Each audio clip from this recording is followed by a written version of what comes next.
Hello and welcome to the weather update. It is September 27th, 2021, around 10 o'clock. We got a lot of sun today, dealing with a few high clouds. And this is what the other satellite looks like. It looks like we may have a little smoke heading our way and some cloudiness. And this is a cold front right here. You can sort of see it right here. Right over here to our north that we'll be dealing with for tomorrow. Today was quite warm, quite a bit above normal compared to what we're supposed to be. It was quite warm. So let's look at the current conditions out there. It's kind of breezy right now out there. Got some strong wind gusts up there into the 20s there, 26 mile an hour wind gusts there at Farmingdale. Temperatures in the low 70s. Definitely getting a little more humid out there too. We see the dew points rising up into the upper 50s and low 60s. Let's take a look at what our highs were for today. And our lows. So first we'll start with the highs, and you'll see we've got up, depending on where you are, warmer on the North Shore in the middle of the island, where we got into the upper 70s and even low 80s on the North Shore there. Carl Place was reported a high of 81, 77 at Farmingdale. A little cooler on the South Shore with the sea breeze, 82 at LaGuardia, 81 at JFK. The sea breeze, though, is a very big westerly component to the wind, almost like a west-southwest wind. So it kind of, the sea breeze you didn't really start feeling it until later in the day. 77 in Central Park, 76 at Islip, 73 at West Hampton. So you get an idea. Definitely above normal. New Jersey probably still warmer, probably mostly 80s there. You see low 80s on the map for Jersey. A little look at Tom's River, and see they got up to 82 there. Warm day. Let's now look at the lows and see what we got down to last night. It was a cool night last night before it got warm. Lows generally in the mid-50s, 59 at Farmingdale, 57 at Islip, 45 at West Hampton. Of course, the cold spot there.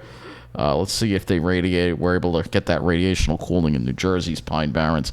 48 in the Pine Barrens there in New Jersey for a low. Other than that, cool night. Tonight will not be nearly as cool. Let's now go look at some other weather stations here at the Wonder Map, and we'll see. Let's compare, because it was quite a warm day here. We'll go to Carl Place and we'll look and we'll see what it got up to, because it's quite a warm day here in Mineola. It was pretty warm. Let's see what it got up to there. So 80 degrees. That's about right. 80 degrees most of the day. Not really seeing much of a sea breeze until later, and after sunset, really, that's when it started cooling off. But more or less that west-southwest wind really kept you'd have to be on the South Shore to really feel the sea breeze. And if you were, say, in Seaford, or we'll go to Massapequa here, I'm sure they were a lot cooler. 78. Well, actually, not a huge difference. 78 being reported there. Still a little cooler there. Not a huge difference, but definitely a little cooler. I think you have to go, again, that westerly component is why you have to go further out east. You have to go like right on the water, like in, say, in Bellport, for instance, where you had more of a sea breeze. 72 there right now. So you see even right on the water at 72. It kind of shows you we got that west-southwest wind there that we're dealing with. So it's kind of keeping things. They're reporting a west-northwest wind. All right, let's see what they got up to. 72, though, a lot cooler. A lot cooler right on the water. But that's where you had to be, because the sea breeze really didn't make it that far in. There's some pretty impressive wind gusts. I thought I saw a 38 mile an hour wind gust there. And you see the difference once you head a little bit inland. You go to North Patchogue. I'm sure it was a lot warmer there. Just that few miles inland probably makes a big difference. Again, the sea breeze was just limited to the South Shore. See, he's reporting a west wind too. 77, so not a huge difference between there and Mineola. 77.2. And again, the sea breeze didn't really start getting better. It got better as you got more into the afternoon. Humidity coming up, and you can see when you look at the wind direction, you see a lot of west-southwest. That's why that westerly flow really kept the influence of the sea breeze down. But it was breezy, so at least it made it feel cooler. It's quite a breezy day today. Getting to the tropics, let's talk about it, because we have, look at this, 1, 2, 3 systems likely to join Sam, and I believe that's going to take care of the rest of our alphabet. Maybe we might even be able to go to the Greek alphabet before October, believe it or not, the way things are going. Let's go to the latest on Hurricane Sam. It has weakened a little bit, but it is beginning to regroup, they say, and some intensification expected through the night. So as of 5 p.m., and it looked like it was weakening last night. We saw that well-defined eye kind of get raggedy there. We knew it was going through some kind of change. Location is 16.3 north, 52.7 west, about 700 miles east of the northern Leeward Islands. Maximum sustained winds are now down to 120 miles an hour, so it's Category 3. Moving northwest at 9 miles an hour. Minimum central pressure, 957 millibars to 8.26 inches. Looking at the size, hurricane force winds extend outward up to 30 miles to the center, and tropical storm force winds extend outward up to 105 miles from the center. So still kind of a compact storm, very compact storm. Let's go look at some satellite imagery of Sam. We'll start with this. So here is Sam, and you can see it looks like it's beginning to regroup there. You can see, but it looks like you see that convection firing up again, that it's definitely beginning to re-intensify again. It could very well become a Category 4 again. It might have hit just a little teeny weeny bit of shear there that might have caused it to weaken a little bit. Let's look at the tropical tidbits here and look at the satellite over here of Sam. You can clearly see it looks like it's going through like fluctuations. During the day it seems stronger, and then at night maybe it gets a little weaker. It's going to go through some diurnal fluctuation perhaps, but tomorrow probably re-strengthen again. You can see it had a well-defined eye, and then it kind of did the same thing that it did yesterday, where it had a well-defined eye, and then toward the end of the loop, you see it get a little more raggedy there. Now, let's go and look at the latest models on this, and they all take it away from the East Coast, but look at that. It wind up affecting the folks in Newfoundland again. So, they could be winding up. I don't know when Newfoundland's ever gotten 2 hurricanes in a season, but this might be the year. And then those other 2 areas that we are going to look at are, let's see if they have them in here. The invests. These are the invests that they're watching here. Is Invest 91L. That could become something. Let's look at 90L. There's a whole bunch of these here. 90L. Oh, this is a West Coast one. I'm not interested in the West Coast one. How do they come up with these numbers? That's 91L. This is some of the models for 91L here, by the way. Hasn't formed yet, but I have to keep an eye on that. That models are indicating that could become something. And then there's 98B. That's not 98. Where's the other one that we have? I don't know. They don't have all the invests in here, but there you go. There you go with the tropics. So we'll keep watch of Sam here. It's definitely an impressive storm, and like I said, I think we're going to have 2 more. It's incredible. It really is. You go to the Hurricane Center. I think they have a satellite map. I don't know. We used to have something like a satellite mapper. I think we have to go to the actual home. Yeah, this. Let's see. I think this one. Yeah, this is the one. This shows the tropics, the satellite. So here you go. Here's these 2 coming off Africa right now have to be watched. They have 70%, and then you have another one over here that they're watching it for 60%, and there's Sam right there. So yeah, it's busy. It's still going, even though we've kind of passed the peak. The tropical season is still going, and we all know why that is. So let's talk about our surface weather now. As we get into this weekend, I guess I'm actually going to not talk about the surface weather first. We're going to go to the upper air. Let's do the North America view. Let's go to the upper air so you get to see. Let's do the jet stream here so you get an idea of what's going to be happening here. So you can see you kind of got a ridge position, but another trough is coming through. And you'll see here that trough is going to bring that cold front through for Wednesday. And that trough is going to help pick Sam up, lifting it out But it could wind up, you can see there's a ridge over here over Greenland that could wind up push Sam back into Newfoundland, perhaps. All right. For us, our weather stays fairly good on the dry flow behind that trough. And after that, the jet stream gets kind of weird again, as you see here. Kind of almost develops like a split flow a little bit right there. But the huge ridge over the west and a big trough in the east. So it could be some cool air outbreaks with that kind of flow there. So let's go look at the CONUS view, and let's go to the surface. So at the surface, we have a cold front coming through tomorrow. High pressure builds in from the north, brings some nice, cool, and much more fall-like weather for Wednesday, Thursday, Friday. That high kind of just sits there, and you can see there's Sam off to the edge of your screen. We'll look at that in a minute. We're going to have nice weather after the chance of rain for tomorrow. It'll be dry until perhaps Sunday when we have a system pass by. But looking at the surface here, and then you can see it gets kind of weird as we get toward the end there. And then it looks like it's developing a tropical system down there. So actually, let's go to look at the tropics next. In the next region here, we're going to actually look at the tropics here. Western Atlantic, so you get an idea of what it's doing here. All right, so and what it could be winding up developing. So there's Sam. You can see Sam recurving out, but it does. I want to see if it has any of these waves, what it's doing with these waves that are coming off Africa right now, if it's recurving them or not. You can see it's developing two more down here, but let's see if we can get another region here so we can actually look at the whole tropical Atlantic. Yes, that's exactly what I want to see right there. So you can see, yeah, look at that. There's Sam, and you can see it's developing these two systems right here. So that's two more named systems that we're going to get probably before this month is over, probably.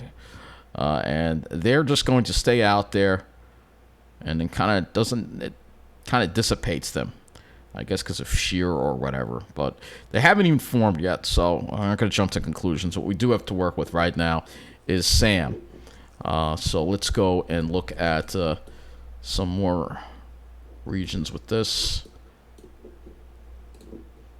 And I want to go to the North Atlantic view so you get an idea. And then there's this system here that they're watching too that might become something too.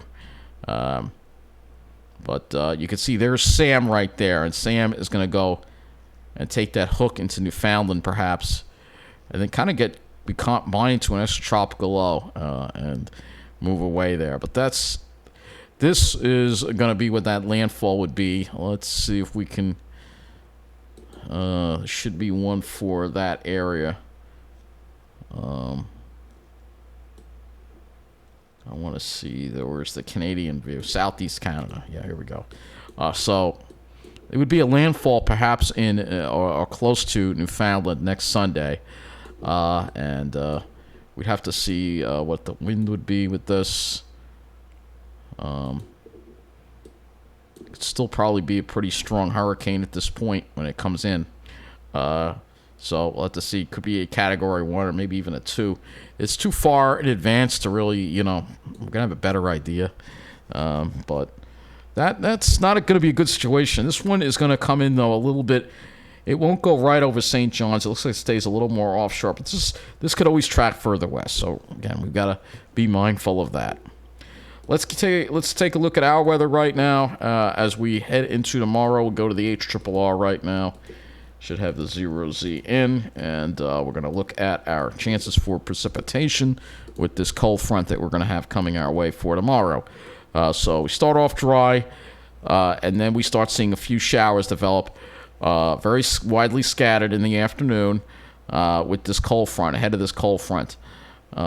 And it's going to be widely scattered, but some of them could be heavy, maybe even severe. If we look at the Storm Prediction Center with the Day 2 convective outlook, you see that it has our area and a marginal risk for some severe thunderstorms. So perhaps we might see some threats for severe weather as well. Let's go back to this. Where did it go? Here. So here's the HRRR. And you can see it moves away, and then we have a nice dry day for Wednesday as the cooler air builds in. Though notice it's developing some instability cloudiness and possibly some instability showers due to some steep lapse rates. You'll see why when we look at the temperatures here. So going into after a mild night, we're going to be warm tomorrow before the showers move in. So figure mid-70s, maybe close to 80 in New Jersey. And then you can see that sharp cold front there coming through. And we drop by Wednesday morning into the 50s with a gusty north wind. And then Wednesday, we're probably only going to make it into the upper 60s. We may not even make it to 70 degrees. So that's how cool it's going to be behind this front, which is, like I said, a pretty impressive drop in temperatures and also dew points as well. So look at the dew points, you'll see that we'll have dew points probably in the low 60s right ahead of the front. Then the front moves through by the evening and temperatures drop. Dew points drop into the 50s and 40s very quickly as we head into Wednesday. So it's just a steep lapse rate in the atmosphere, which may cause some instability clouds and showers. We'll have to look at some models when it comes to that as well. Let's go to the GFS now. And you'll, again, can see this front here on the GFS as well coming through. You can see gusty southwest to west-southwest winds. Don't expect a strong sea breeze tomorrow, though, with that westerly flow. And then this front comes through, a very sharp drop in those dew points. And then we have the northerly flow. Like I said, I like using the dew point because you see northerly flow for Wednesday. And Thursday, northerly winds for Friday as well. So, and those dew points are nice and low. The prolonged north and northwest flow, because again of the way the trough is laid out. Here we are Saturday, still in the dry air, and then the next chance for rain would be with this next system passing by to the south, and you see the moisture there and the dew points. All right, temperatures as we go into your Wednesday, again, upper 60s, maybe not even 70 degrees. Thursday might even be a little bit cooler, maybe only mid to upper 60s. Look just to the north, they're only in the 50s. That's how cold. This is going to be a pretty cool air mass. We're going to be below normal for a change. That's right. We're going to start off the end of the month on a below normal month note for temperatures. And again, only 60s for Friday. Saturday, only 60s. You see, it's going to be cool. It's going to be cool for quite a while. So let me look at a few more models here. Let's go to the NAM 3. And we have 30 hours of the NAM 3 out, which should be enough to look at the radar and see what its radar simulation is for tomorrow with the storms. It's not really all that impressive. It actually does form some really, it pops something up around the afternoon, something really intense around 4 or 5 o'clock in Connecticut. But then it kind of dissipates it as it gets to Long Island. But these showers, I mean, they'll be brief, so they won't produce all that much rain. If you look at the total accumulated precip, NAM is the heaviest one that usually is. You'll see not really a whole lot of rain falling over Long Island, but where the showers and thunderstorms form, you could see up to an inch of rain, perhaps, with this. So let me go to the skies now, and we'll go to the start off with the RGM, I guess. And look at the skies as we head. So tomorrow, obviously, there'll be plenty of clouds around. Maybe a little sun early on, but then I think we'll see more clouds toward the later in the afternoon. And the front comes through, and then we clear it on out. I notice a little bit of a lag now that it wants to slowly, maybe a little slow, maybe hang a few clouds on in the morning, then clear it out later in the afternoon. And then this other little bit of instability comes in maybe toward the evening with some instability clouds. But that's all we would have. The same thing for Thursday. It's just a few cumulus, in there, cumulus and stratocumulus clouds. And maybe a sprinkle if it's really, sometimes you see that. Let's go to the NAM now. 18Z NAM. Here's the 18Z NAM. And again, you can see plenty of clouds for tomorrow. There'll be some sun in between the clouds, but I think you can expect plenty of clouds. And then you can see that convection firing up. So there's a chance. We're going to look at some of the other models too. Here's Wednesday. Again, starting off with some clouds, and then we clear it on out by the afternoon. And maybe some cumulus around. Looks like it's generating it more toward as we get into Thursday. Now to the GFS, which of course is a lower resolution sky forecast we can look at that too. Has Wednesday being a pretty nice clear day, hopefully, so it will be. But Thursday we might see a little more in the way of cumulus clouds. A little bit of energy rotates around that trough, and then almost like a secondary front almost. And then for Friday, we clear it out again really nicely. And then Saturday, we probably would have those high clouds approaching the next system. So next thing that we look at is the smoke model, which we'll look at here. I know we haven't looked at it in a while, so it looked like I saw some smoke on that satellite, so I just want to go ahead and check this as well. It's not really anything. Yeah, there's nothing really. This is the smoke model, and you can see, no, there's nothing. We're not going to have to worry about it at all. It's going to be clear. You can see some of the smoke in the Midwest, though. The fires are not, like I said, what they were. We can go here and look and see. They're not producing as much smoke. I mean, they're still going, though. We're still dealing with them, but they're not at the same intensity or level that they were dealing with them. So let's lastly round it up at the Ventu Sky site and look at our thunderstorm threat for tomorrow as well. So let's go ahead and look at that. Actually, I want to do two more things. So first, look at this thunderstorm threat for tomorrow, and you can see that strong wind there. You see those lines moving along at a pretty good clip. That means some pretty strong winds.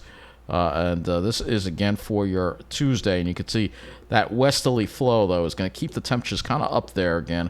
Kind of a westerly flow. We've noticed that today as well. So don't expect that much of a sea breeze. And that might help to keep the thunderstorms going, perhaps, when they get here. So let's look at our thunderstorm threat for your Cape levels. And you can see the Cape levels, we're like on the line, and they're higher to the south of us.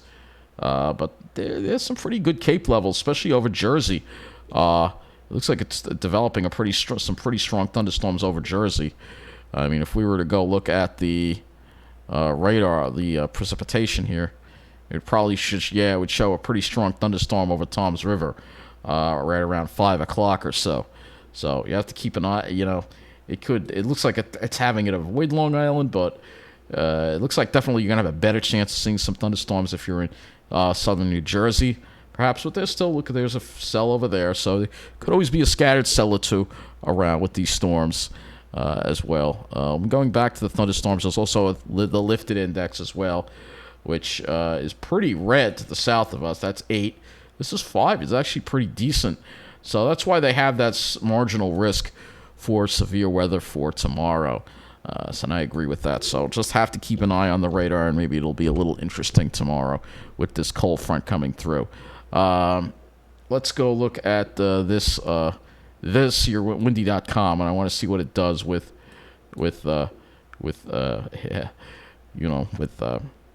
SAM. So here we go, tracking SAM. You see how it's slowly. I want to see how the Euro handles this, because this is the European model here. It does the same thing. It has that trough, pick it up, and carry it east. But look at how strong it is. This is, look at how far north this is. This is also a pretty strong storm here. Every bit of Category 3, probably. With a small system. It keeps it small, but it keeps it a Category 3. And, of course, if we go to wind gusts, well, yeah, it has it even higher than that. Maybe a little. And again, this is the European model here. This is Sunday. It's a little slower, and let's see what it does. It looks like it takes it. It doesn't have it hit Newfoundland at all, actually. It just keeps going to the north. So it just keeps going, yeah. So the European does not have this hitting Newfoundland, interestingly enough. But if we switch to the GFS, this is the GFS, and you see it does have it hitting.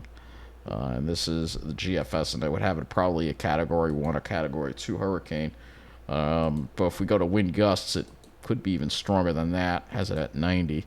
But it seems to have the worst of it avoiding Newfoundland. But again, if you're in Newfoundland, just keep a watch on SAM. It would be remarkable to see Newfoundland get 2 hurricanes in a year, the same year. I don't know if that's ever happened before. But this is something that we could see another anomalous event like we did with the other one. So I don't even remember the name already of that storm. I can't keep track of them all, folks. There's just too many. So Here's Sam one more time looking at it. That's going to wrap up this weather update, and we'll see what happens tomorrow with the severe thunderstorms. Definitely, just pay attention to the radar throughout the day. Could get interesting. Anyway, thank you for watching and have a good night.